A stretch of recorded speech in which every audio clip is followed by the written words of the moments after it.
your flesh and blood. Welcome to Tell Me Your Story. New paradigms for a new world where we're giving you choices and knowledge of those choices to help make your dreams come true. We are here 9 times a week.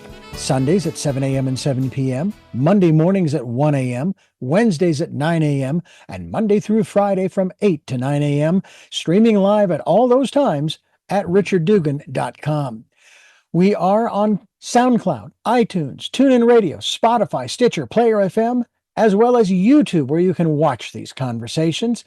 I hope that you will take time to subscribe and click notifications so that when a new conversation is posted, you'll be notified and you'll be able to tune in, listen in, and learn, and be entertained and inspired. A reminder that Choices, which is my book, 5 Steps for Life, it's available on Amazon.com in paperback, hardcover, and Kindle with Audible, soon to be released. We also ask that if you can support the work that we are doing financially, we do have a PayPal account. It is there for your security as well as ours. And when they ask for an email address to whom you're sending, please go to richard@richarddugan.com. That's the email address. If you go to richarddugan.com, there is also a link directly to PayPal so that you can send us whatever support you can. And we thank you to those who have helped and to those who will help. We also ask that you take time during this decade of perfect vision, the 2020s, to go within to that quiet, peaceful, calm, still place and listen to that still, small voice. And with that, we now take you to our very special interview and guest here on Tell Me Your Story. And welcome to Tell Me Your Story. I'm Richard Dugan, and I have a very special guest who is coming to us via Zoom. Very excited about the conversation we're about to have. His name is Virendra David Singh, and he happens to be the owner. We're going to mention this because I think it's important for you to know this. He owns Mesa Pizza up on the Mesa here in Santa Barbara. So if you're ever visiting, please make a trip to Mesa Pizza. There's also one in Isla Vista for the college students and everybody else. And we're very excited to have him with us. And we're going to have an incredible, I'm going to call it spiritual conversation. Virendra, thank you so much for joining us here on the program. Thank you very much for having me, Richard. First of all, where are you from originally? Or maybe the better question is, where is your lineage, your family from?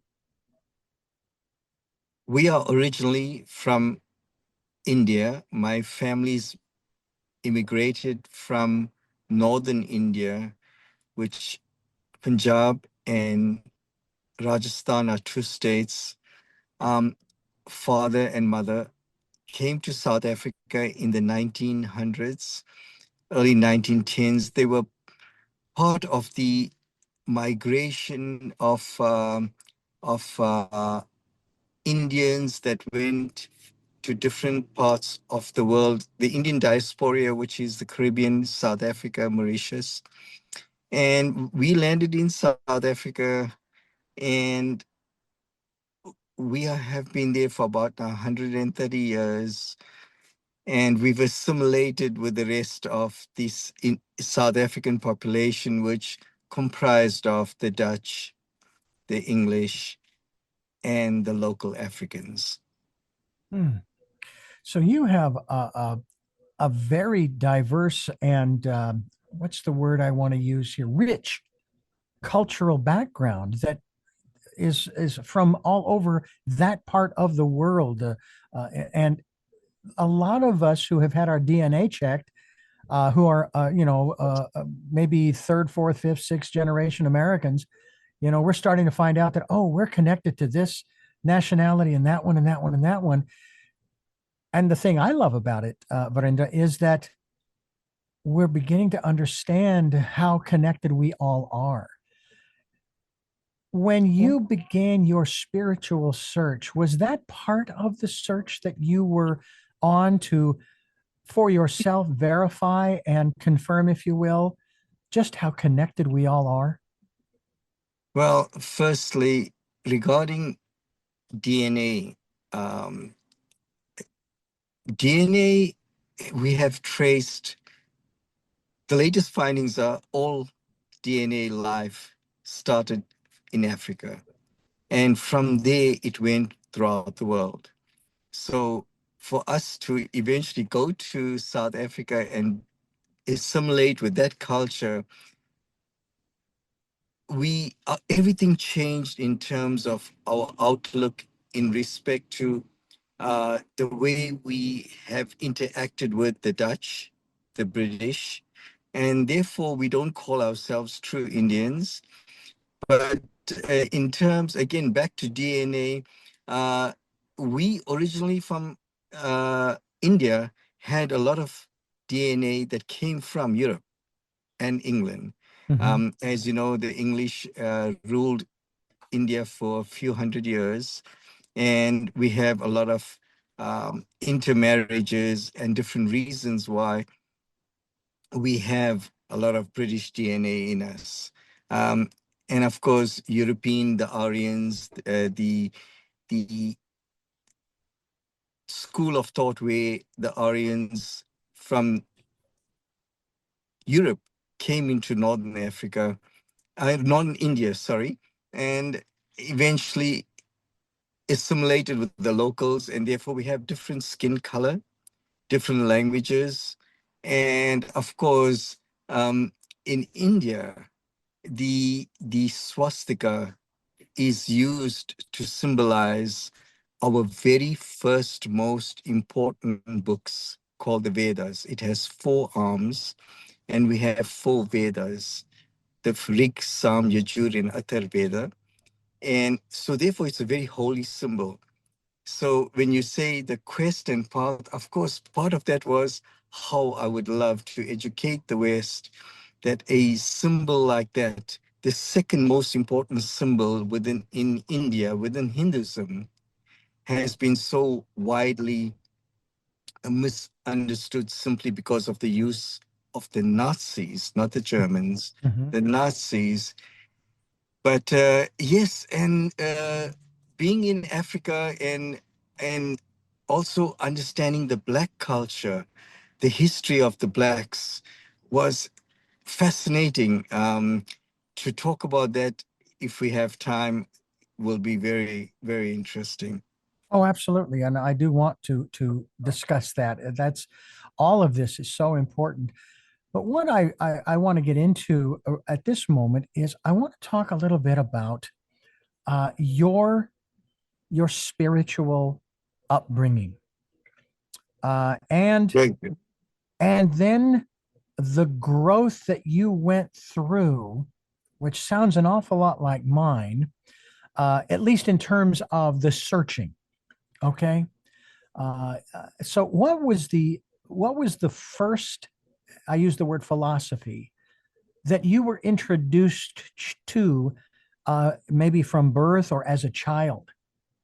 So we, like South Africa, has a truly melting pot of different religions and people. My Indian background, uh, I come from a Hindu and a Sikh family.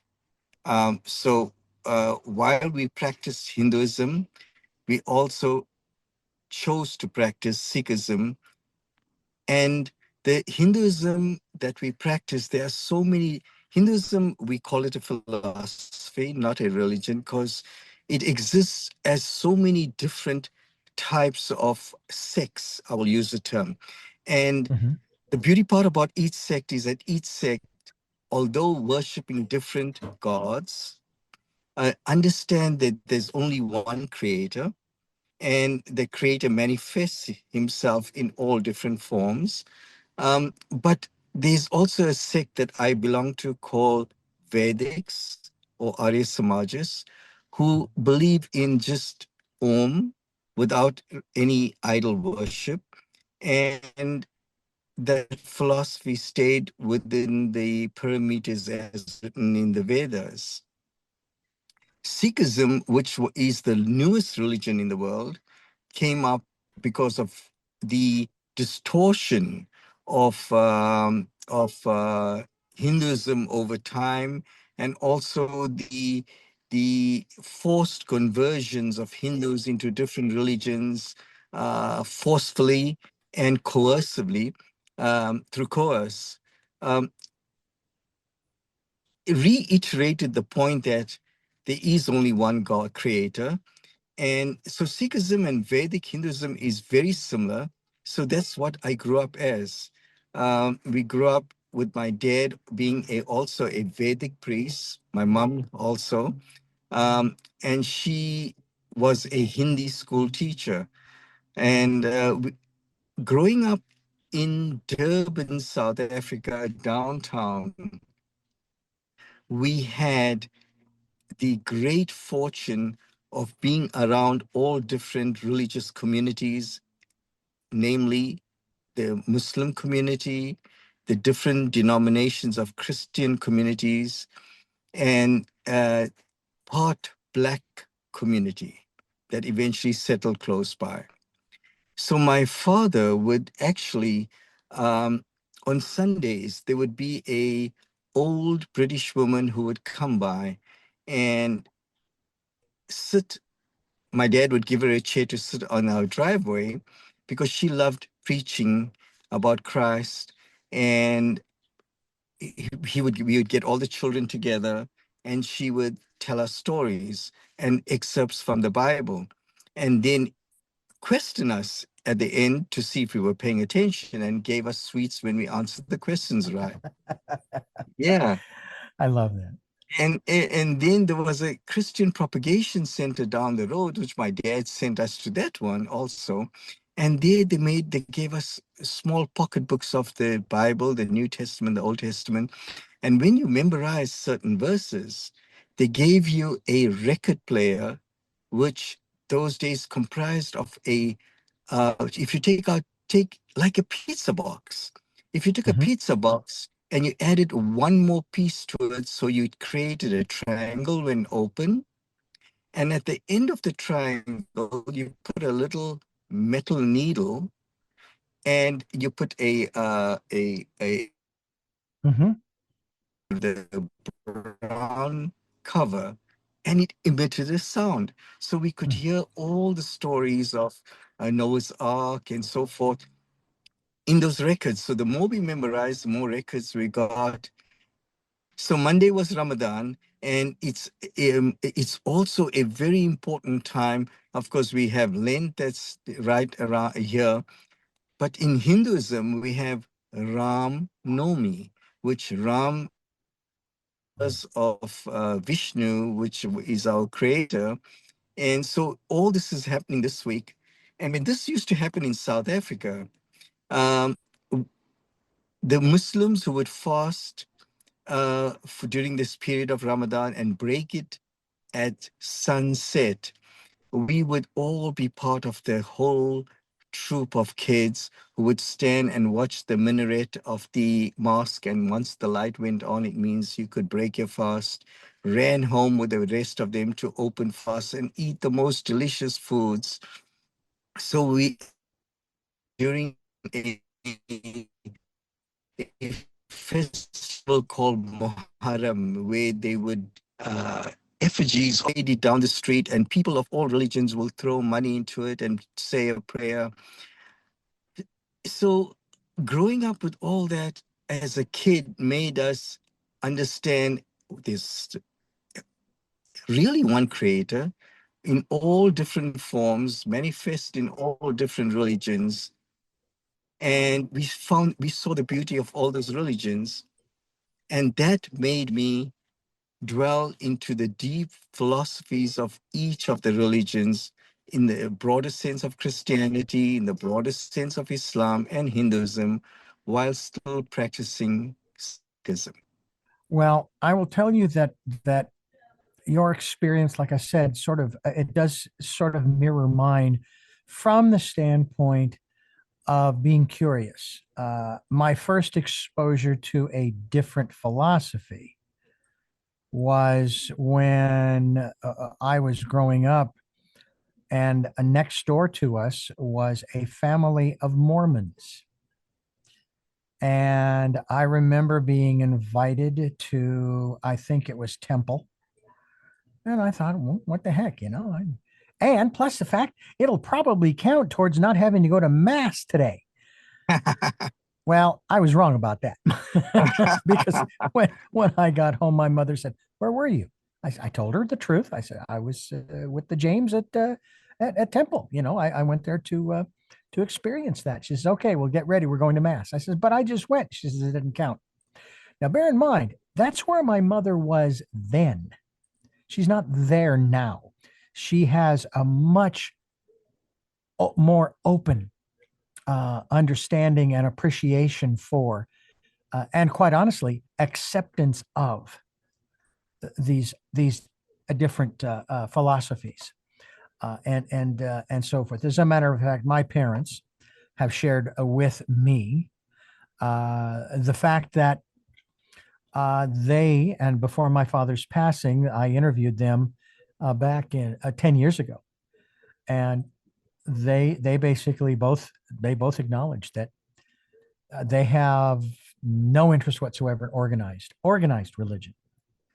Now, as I understand the word religion, if I want to define it from, let's say, a New Testament terms, true religion is taking care of the widows and the orphans. That is true religion. Forget about all the other stuff, the churches and the buildings and the this and the that. True religion, according to what it says in, as they say, the good book, is to take care of one another. That is so important. What I'd like to find out from you is how did you bring all of these different philosophies together so that it made sense to you and didn't drive you crazy? Because you would think that on the surface, most people, when they start studying comparative religions, like in classes, there's going to be a massive difference between them, and people are not going to be able to understand that there is a cohesiveness. Can you talk to us about your experience with that? Well, from a very, very young age, because we read the Bible, the Gita, which is the book of the Hindus, one of the main books besides the Ramayana, and then eventually reading excerpts of the Quran, we then found the Granth, which is a Sikh spiritual book. Sikhism started with the founder Guru Nanak visiting Vatican, visiting the Kaaba in Saudi Arabia, basically going through all these faiths and then coming up with the path of simply there's no Muslim, there's no Christian, there's no Hindu, there's only one God, one creator. That's a Sikh philosophy I found had assimilated all of this into one. So there was not much comparative I had to do. However, in my own readings and in my own search, people would always say all religions are the same. And in today's world, the way we communicate means a lot. Words mean a lot. Words that was accepted in the past are no longer accepted today. Therefore, I will say all religions are not the same. We are completely different in our paths sometimes. Sometimes our paths are similar, but our paths are different. But they all lead to the same goal. They all have the same goal. They all have the same, it's like how all rivers lead to the one big ocean. That ocean is the same, it's constant, it never changes. The paths of the rivers will change eventually, but uh, it's all same but different. We don't like different. People don't like to know difference. So we use the term religion, we got to be tolerant. But don't like to use that word tolerant because you tolerate something that's a nuisance. I say be accepting. Um, be accepting of all religions and all philosophies and all different paths, including atheists. Um, even the atheists or theists will tell you, well, there is some logic in creation. And I laugh and I say, yes, and that's the logic I pray to. Uh, so, yes, during this search of mine, it did entail and does still entail reading all these different philosophies, which I find incredible. But at the end of the day, the goal is all the same. And what is that goal? That goal is eventually we all hope to merge with that one creator. We may say we will wait and merge with him in heaven, or we'll merge with him in terms of uh, we are part of him. I'll give you a very beautiful philosophy, Hindu philosophy that's found in the Vedas. When we ask ourselves why we are in this world, and I want you to picture a Christmas tree.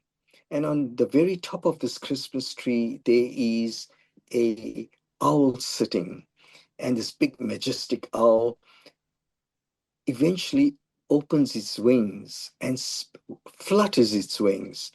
And a zillion pieces of the wings all fall down to the bottommost of the branches. And from those wings, little souls are born, and their little birdies come alive. And they all hop along this long, big branch in the bottom and having fun and enjoying this beautiful tree and eats all the fruits. And suddenly one day it eats this fruit that may be rotten or something's wrong with it, and it falls ill and it falls on its back. And when the little bird falls on the back, it looks up at the sky and sees the big bird sitting quite content and says, "Oh, I wish I could be like that big bird. When I get better, I'm going to be like that big bird."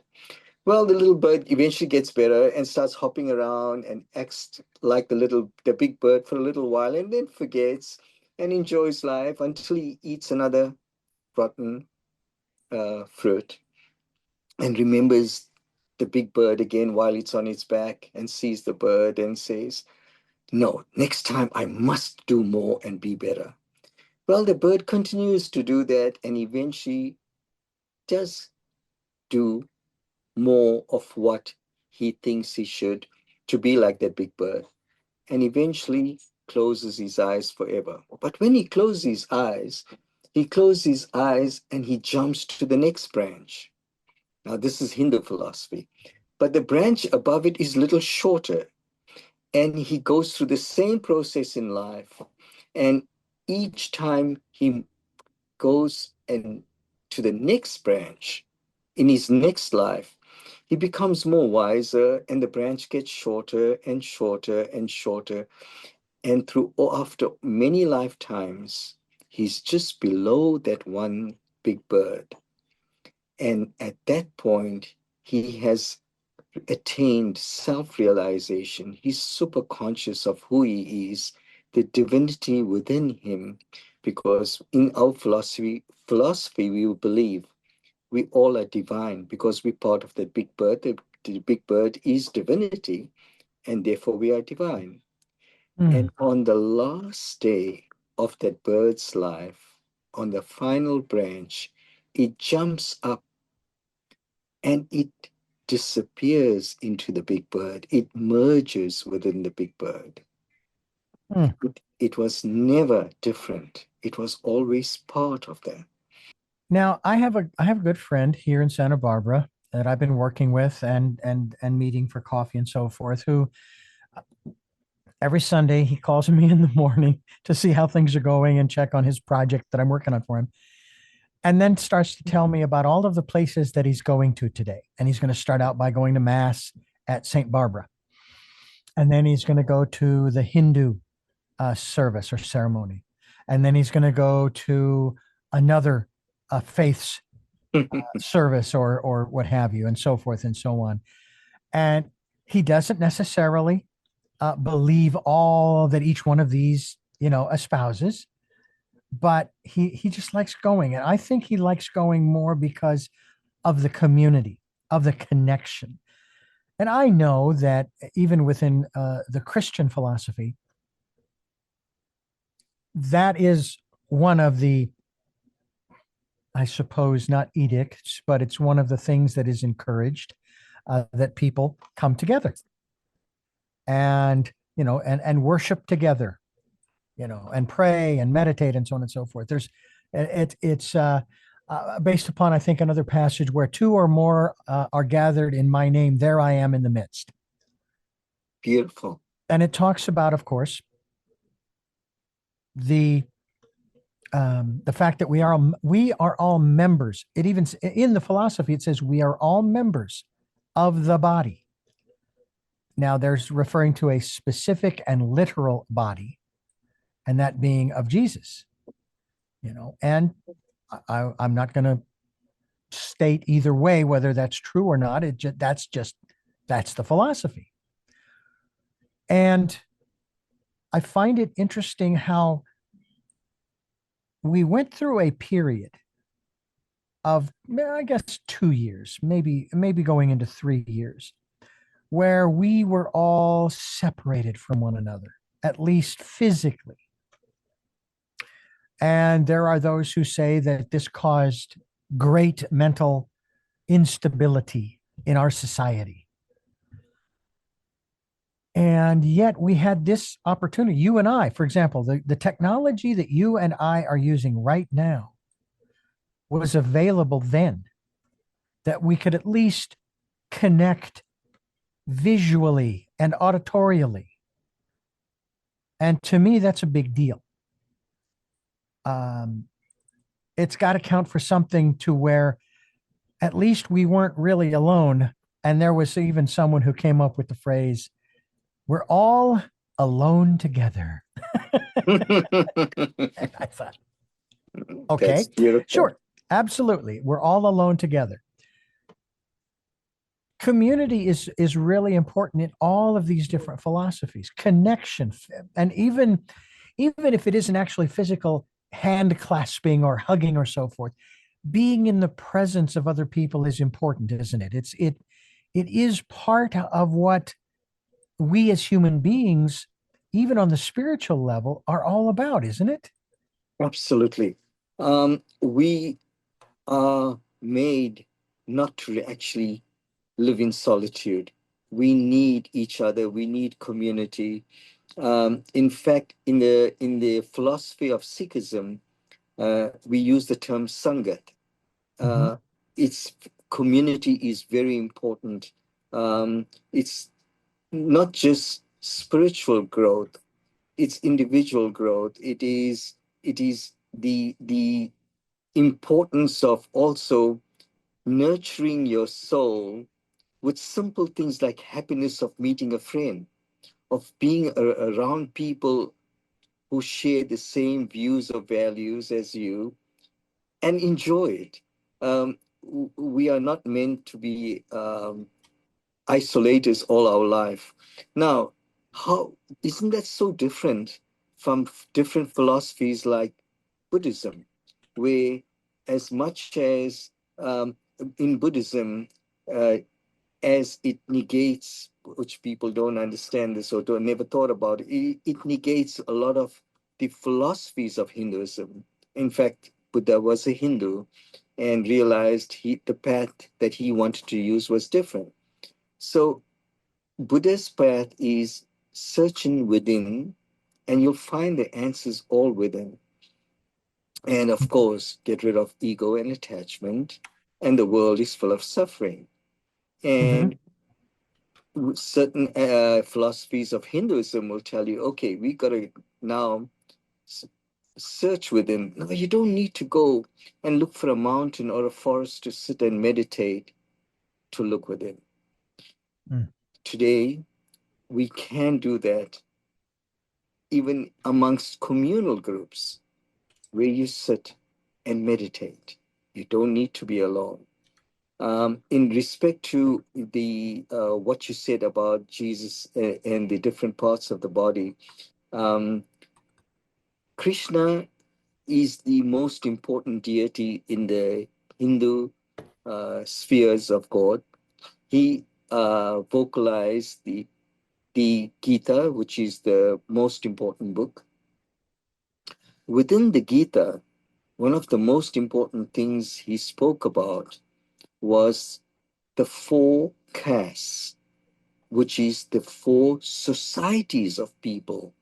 Today, that word is hated, even in India, because of what it eventually became. Um, what Krishna meant when he divided society was that you have the feet, which are the farmers, the producers of goods, the people who work the land. Then you have the legs, the that the people will carry and take those produce and eventually sell it. But in order to uh, take it and indulge in commerce and be safe, you needed the protection of the strong arms, the army, and which eventually became the army. And they will, once it's sold, the monies was kept and then divided by the banks, Mm-hmm. which is the brain. So you had the merchants, the traders, the soldiers, and then the Brahmins, which were the brain, the people who controlled everything.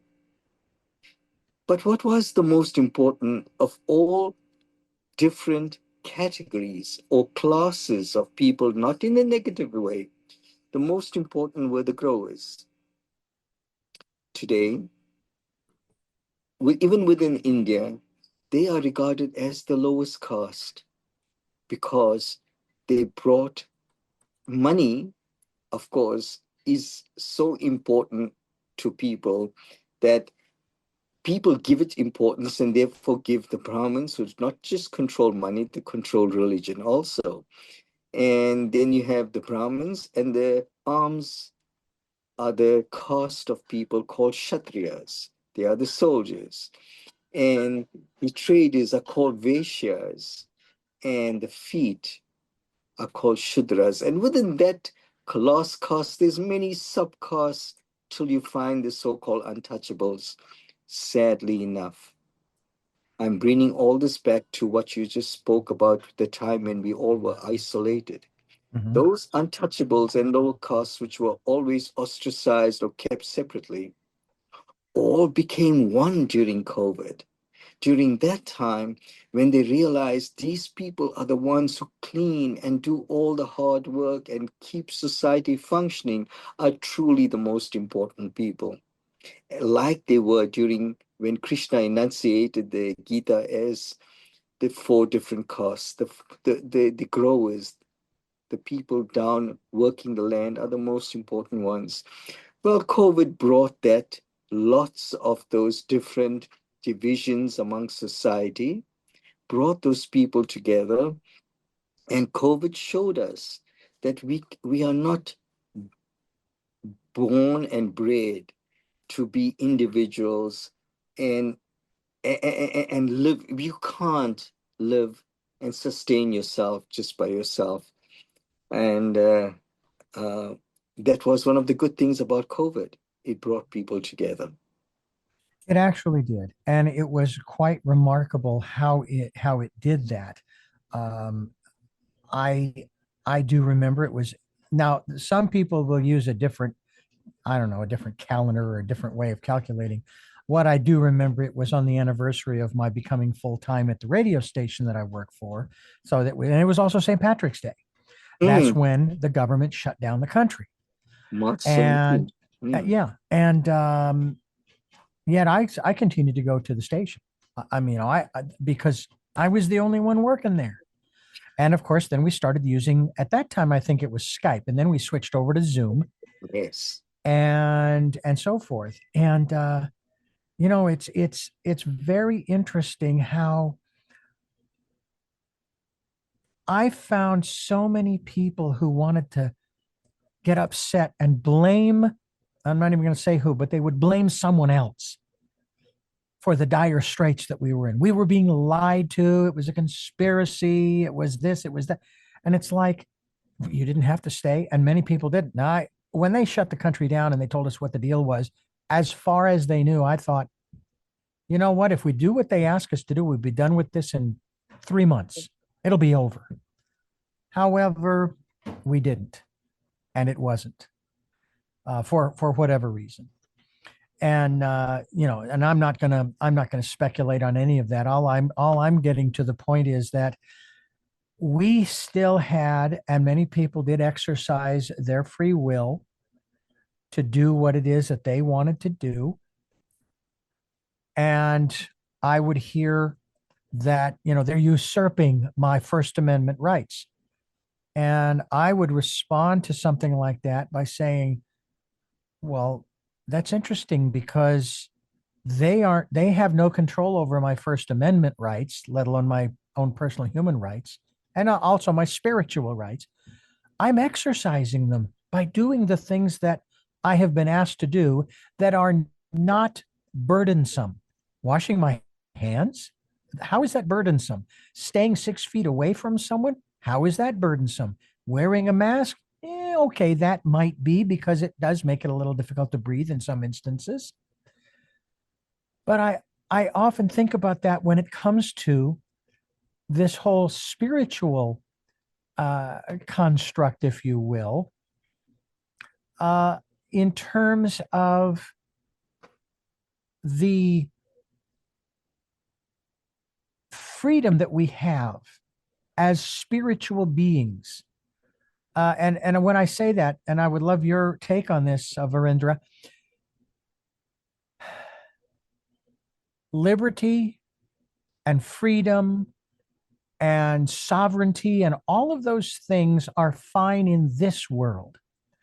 But on the spiritual world, this is just my perspective, and I'm open to be enlightened. They're irrelevant. They don't. If we're going to go merge with the one, there is no sovereignty, not as we think of it. There is no freedom as we think of it. There is no liberty as we think of it. It's something so much higher. I don't think we can even comprehend it. Your thoughts? That's very deep because then when you look into, I'm now enunciating Hindu philosophy, um, everything is unreal. Um, so it's this part of a Hindu philosophy called Advaita. This is this, this is that, this is not that. Um, um, when you first spoke about the loss of freedom, people forget again, we don't exist individually.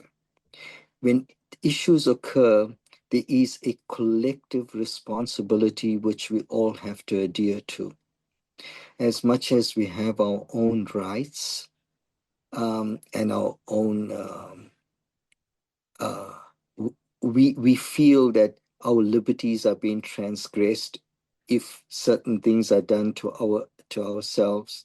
It was very interesting. I was parked by the beach one day and during COVID, and I overheard a conversation of a couple in the van, all enunciating different thoughts about COVID, its origin, and it all being a farce because we are in Santa Barbara and we don't see all this going on. When I was talking to my friends and relatives in South Africa, people were dropping like flies. People were dying. Tons of them were dying. Mm. A lot of people, Muslim friends of mine, Muslims are very devout about going to mosque on Fridays, and there were many who chose to go to mosque and believe that the Creator will protect them and never wore their masks. And my very, very close friend uh, who did get COVID and eventually passed away, um, he would tell me, he would talk to his other friends and say, "So which mosque do you belong to?" And they'll say, "Well, we go to this mosque." And he'll laugh and say, "Well, that's one mosque I'm never going to go to because, yeah, because they weren't wearing the masks." And a lot of church goers, mosque goers, and temple goers who chose to go and place their faith in in the creator they believed in, that they will be protected, blindly followed that and eventually passed away. So the we forget that we exist not alone. Things that occur will occur also. I i say this with a little apprehension, Mhm. but karmically there are people who passed away and people who didn't. There are people who was right in the midst of everything and they managed to get through everything. Um, Yet there was this big disconnection between communities where one community felt, you know, we are not, you are not affected as badly as us because you eat a lot of spices and so forth. And different communities, like, a different, whether you're Asian or Hispanic, or just the food itself, people Mhm. were attributing longevity or the ability to resist the strain because of the food, because of maybe prayers. But at the end of the day, like you said, we have the free will, we had and still have um, the ability to reason, and for the better of the community, to simply follow certain requirements that would not hurt.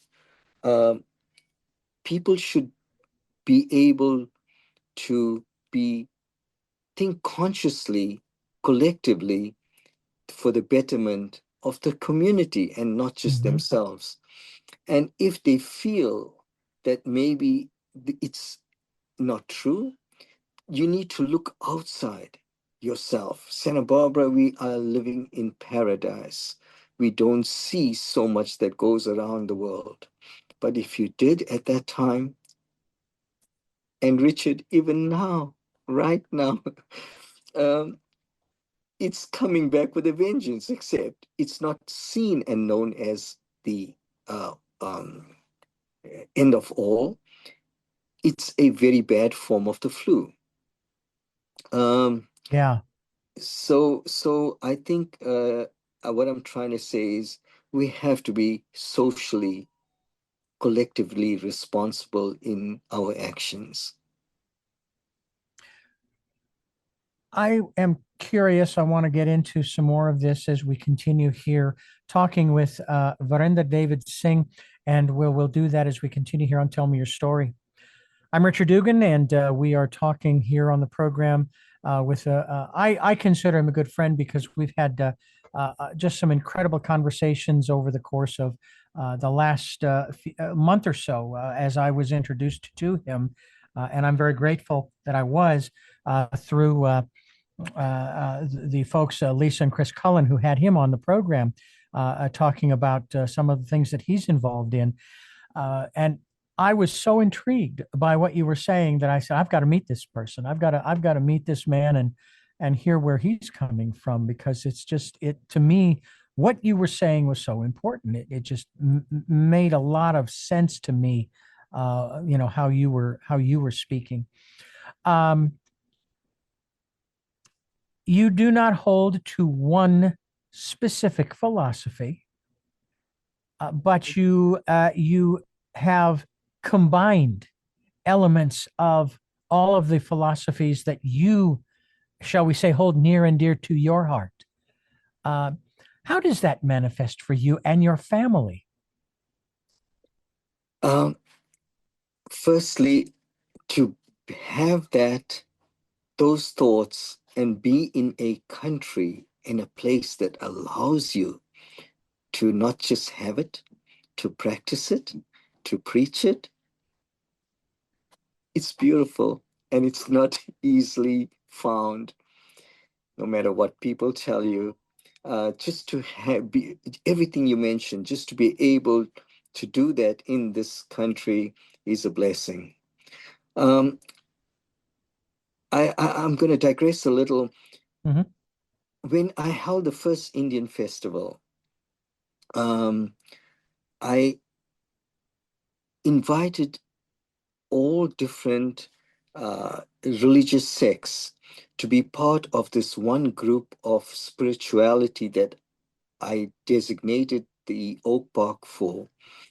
And I invited all different religions to come and have a booth to showcase their religion and philosophies, but not to propagate it. And in the process of formulating the Indian festival that was never held before and still doing this, I met with a lot of resistance from even my own people, where they said, the world is not ready for this yet. Mm. There would be a lot of issues. And after listening to everyone, I still said, if we can't do it in Santa Barbara, it can't be done elsewhere. Well, we did it in Santa Barbara, and it was a huge success. It was a beautiful assimilation of different religions, different philosophies, where people first got to talk to each other, simply because it was so quiet that all the attendees went to the food booth to eat. So each person started to talk to the other and find out about each other's religions and philosophies. But it was, to me, a great start for me to start something, which I did in South Africa, in creating a multi-faith prayer place, to be also used as a after-school daycare. But I hope one day to start this in Santa Barbara.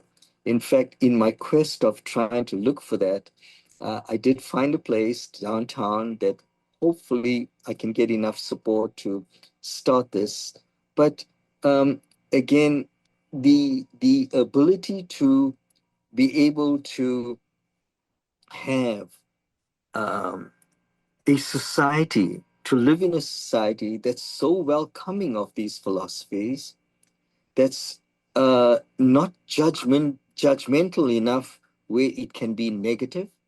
And there's a lot of beautiful Santa Barbaran people who actually can take the beauty of each different religion, like I did, and use it to better ourselves, lead a certain life where it is love all and serve all. Um, and that's the philosophy I live with. Very simple: love all and serve all. Mm.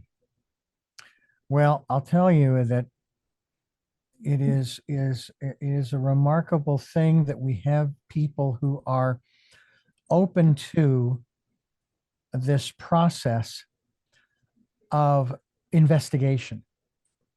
Um, I just think it's magnificent, it's wonderful, and I think that one of the things that we are missing is that process. And it's funny because, and in a way, it is kind of funny, haha, but funny, strange. Why do we go to school? We go to school to become educated, and we're supposed to be exposed to all different kinds of thinking, you know? And It's, yet there are those who want to limit our exposure to different ways of thinking. What is your observation and even your suggestion to those who feel as though, like I do, or I did, when it came to my own education, those first 12 years. And I was going to school in the late 60s and early 70s and then into high school and so forth. Um, I wish that we had studied more about the various religions when we were doing world history, because Mm. it seemed as though those philosophies were what drove most of the people to do the things that they did, even to the extent of discovery of this, that, and the other thing. Can you talk to that a little bit? Um, m- a lot of in world history, when you look at it, in different countries, um, a lot of atrocities were committed in the name of religion. Mm-hmm. But the truth is, it was never mainly about religion. They used it. It was always about power, Mm. money. Money is power. And of course, conquering different nations meant increasing your power. Um, so to me, I have seen this literally in most continents, in literally every country where this has occurred. Uh, but in respect to people understanding, and you know, when you look at religions, you whether it's a newer religion like Sikhism or the oldest religion slash philosophy, which is Hinduism, of course, Judaism and the Kabbalah even may predate that too, in respect to customary practices and traditions. Mm-hmm. Um, each religious sect will believe that their path, their that's the true path, that's the right answer. This is, but you know, even it's okay. Let's assume that there was a time in the Bible that people did believe in reincarnation, and therefore, the philosophy of Jesus rising from the dead and being seen again by Mary, first of all. Mm-hmm. I, if you have to believe in, like I tell my Hindu and Sikh friends, those of you who believe in reincarnation should know that we would have been reincarnated into any of those other religions. We would have been Christians, Muslims, Jews, Hindus in any of the previous lives. Mm. And then you would then understand that it's all relative in this respect to these are different paths, all leading to the same eventual goal, and just allow each other to follow their own, but try.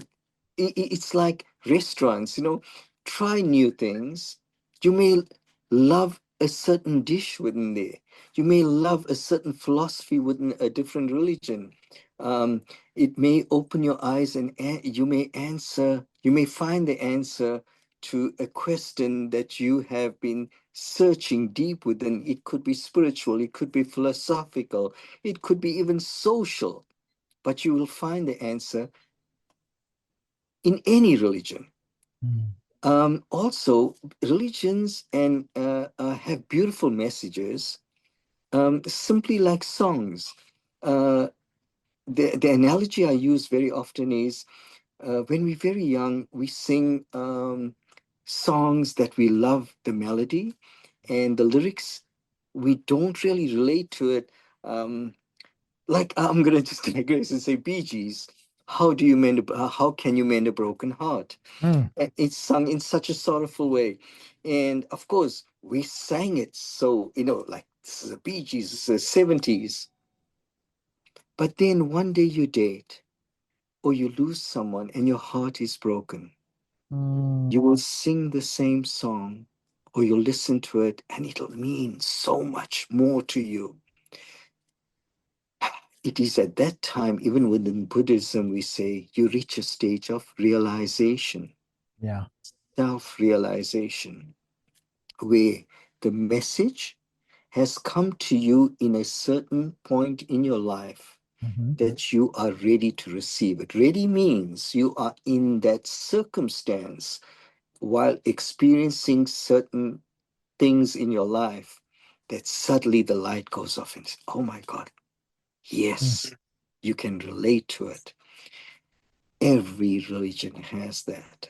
I myself became a vegetarian when I always wanted to become a full vegetarian. And I said, before I do that, I'm going to indulge in a lot of other things. I'm going to indulge. And then I'm going to give it up. But it was right during Lent. I was in the Vedanta temple, and the Vedanta temple has the huge picture of Buddha, a huge picture of Christ, Ramakrishna in a front, and they would beautifully read from one book to the other or preach sermons from these books. And it was about Jesus being in the garden talking to his father the night before the crucifixion. And that was so powerful to me that Mm. I walked out never eating meat again because I heard the message I needed to hear at that point in that time, about 30 some odd years ago. So, being a staunch Hindu, Sikh, loving Christianity and Islam, I found that message at that point of my life then, and it was from the Bible.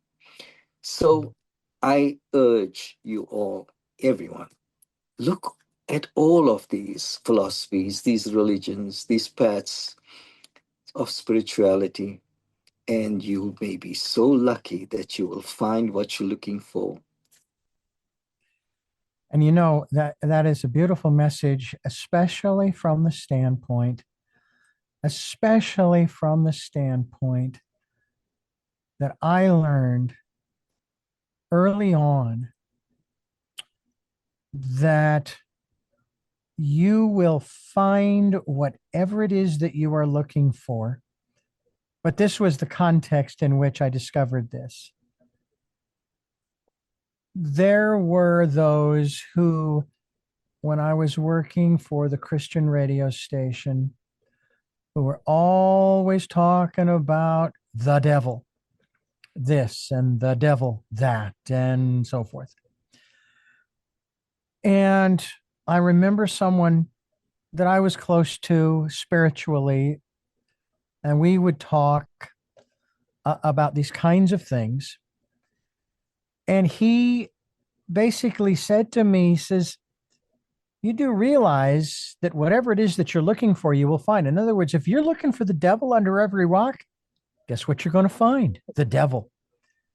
If you look for God under every rock, then you're going to find God. And that stuck with me. And that's why I've never gone looking for the devil. As a matter of fact, in my research, in talking with rabbis and wanting to have a better understanding of this whole concept of evil and the devil and so forth, it was shared with me there was no creature, if you will, spiritual or otherwise, the devil. Now, yes, in the Bible, it talks about Lucifer, whose name is, I believe, a star of the morning, and so on and so forth. But there was no devil, like Flip Wilson used to say, the devil made me do it. um, And I will tell you that in that period of my life working for that station, it took me 5 years to release myself from that philosophy, that part of the philosophy. I could no longer accept it because it was in contradiction to everything else that was being said about who and what God was. Like I say, it just didn't make any sense to me. So I let it go. Now, is there evil or are there evil people? I would say there are those who have evil behavior,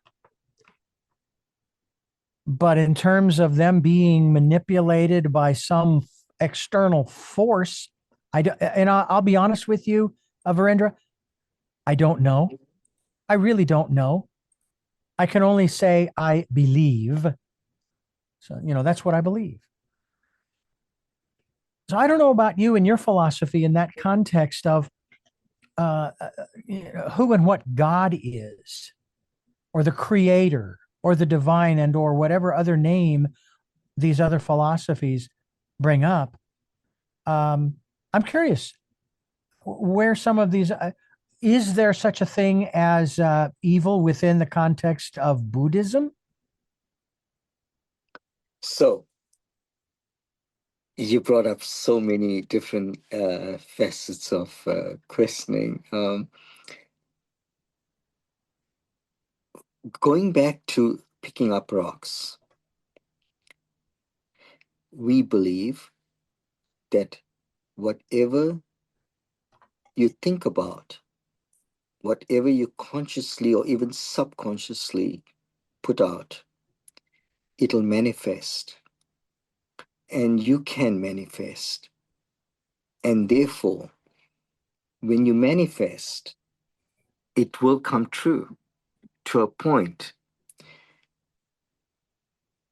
You forget that we all have karma, and karma is found in absolutely every religion, but professed differently. Basically, you reap what you sow. But when people talk about karma, because of the negative connotation that people uses it in, they forget there's good karma. There's always good karma. So basically, you are reaping the seeds you sow. And therefore, those who believe in reincarnation, whenever we we question ourselves, why are we born in this family and have all these privileges and others are not? And yet, oh, different countries, or different situations. For those who do believe in reincarnation, it's your good karma. For those who don't, you will then say it is the act of the Creator. Well, um, I personally do not believe in the devil. Um, I believe simply in our Creator. If they truly, you've heard this 1,000 times. If you want to describe what our Creator is, then when you have that euphoric feeling of being truly in love, that incredible feeling, and if you want to feel it, stand out in the sun, and when you feel that beautiful warmth wave come over you, imagine that together with falling in love for the first time. That's our Creator. That's feeling, trying to physically and mentally feel the Creator. Therefore, we always talk about doing good because you're creating good karma for yourself. And of course, when bad things occur, um, we have, now this is our philosophy, we have this beautiful thing called free will. Because if you don't believe in that, then you're going to then try to uh, uh, attribute all negatives to God, or maybe then devil. No, when people do bad, we do it because we have this beautiful thing called free will. And that goes deep as to then why we are here. Like that little bird jumped from branch to branch, and when our Creator flapped his wings and brought us into this little world of ours that is of so little significance in the greater cosmos, and there's so many other life forms, we are special in that we are part of that Creator, part of that divinity. But yet we are able to have free will. We can jump those branches and choose to eat those fruits, the good and the bad ones, and overeat and become ill. We can choose to be bad. And when we do, we incur bad karma. And we will pay for that bad karma karmically, where Yeah. we will suffer. There is no, in my belief, negative Satan, devil, who's going to come and impose justice on you. God also, people, I was going to say foolishly, it'll be wrong of me to say that, but people then will use a term, God will punish you. Mm. Well, I don't believe that. Yeah. God is full of love. God does not punish. Indeed. You are receiving the effects of your bad karma. That's all it is. Yeah. But And sorry, and finally, the great thing about the belief in a higher spiritual being is that when we say our Father, when you deeply, deeply repent and do and act and show your repentance, I believe that's when our Creator bestows His grace upon us and we are forgiven. we're talking with Virendra David Singh, owner of the Mesa Pizza, as well as the Mesa Pizza in Isla Vista here in Santa Barbara, California. And we hope that you'll stay with us as we continue here on Tell Me Your Story. I'm Richard Dugan, and my very special guest here on the program is the owner of Mesa Pizza Isla Vista as well, here in Santa Barbara, California. And he's shared with us some very interesting perspectives on his life and his philosophy, which is extremely, I'm going to say, very broad in one sense.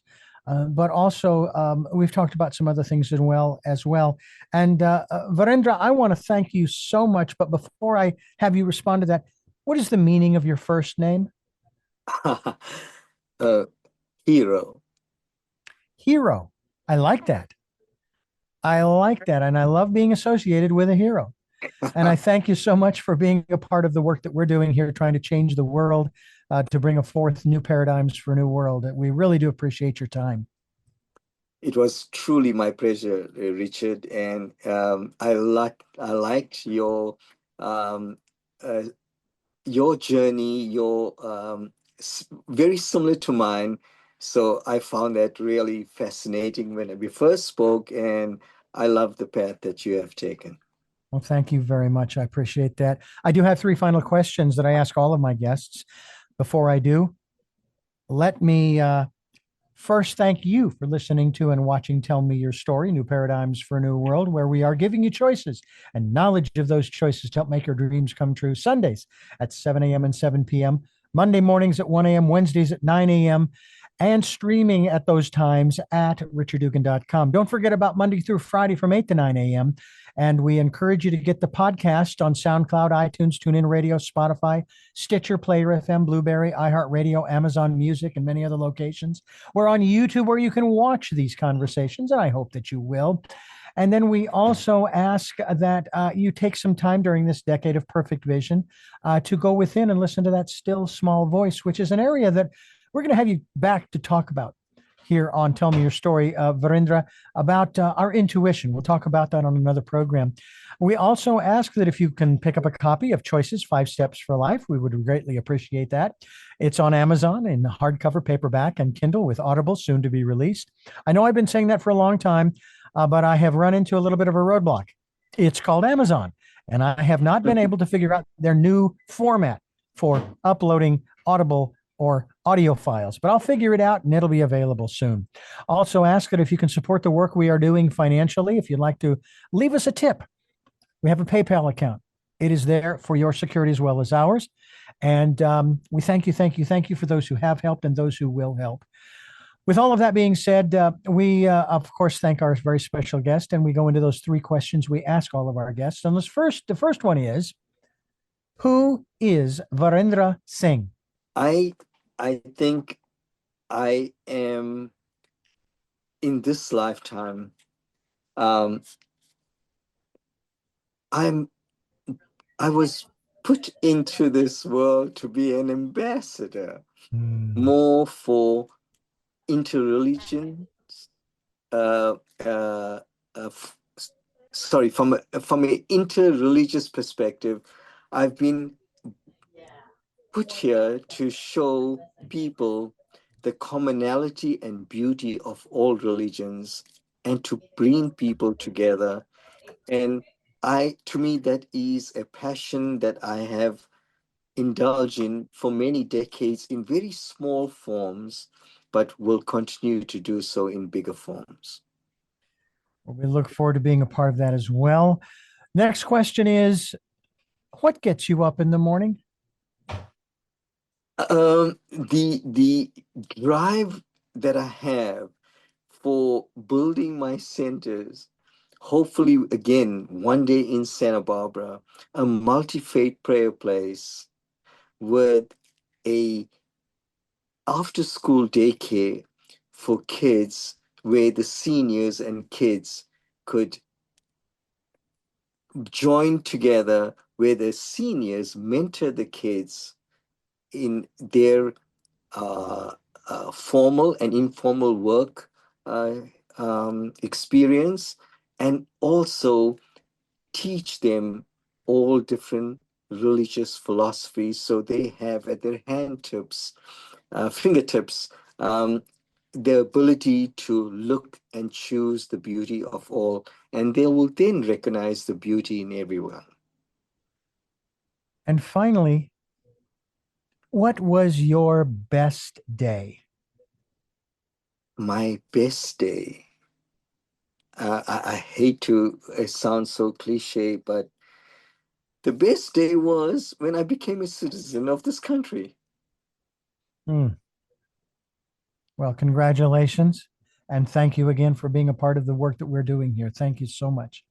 Thank you, Richard. I really appreciate it. And I thank you for listening to and watching Tell Me Your Story, New Paradigms for a New World, where we're giving you choices and knowledge of those choices to help make your dreams come true. And until our next broadcast, podcast, videocast, love to law. Jeanette, I am still listening.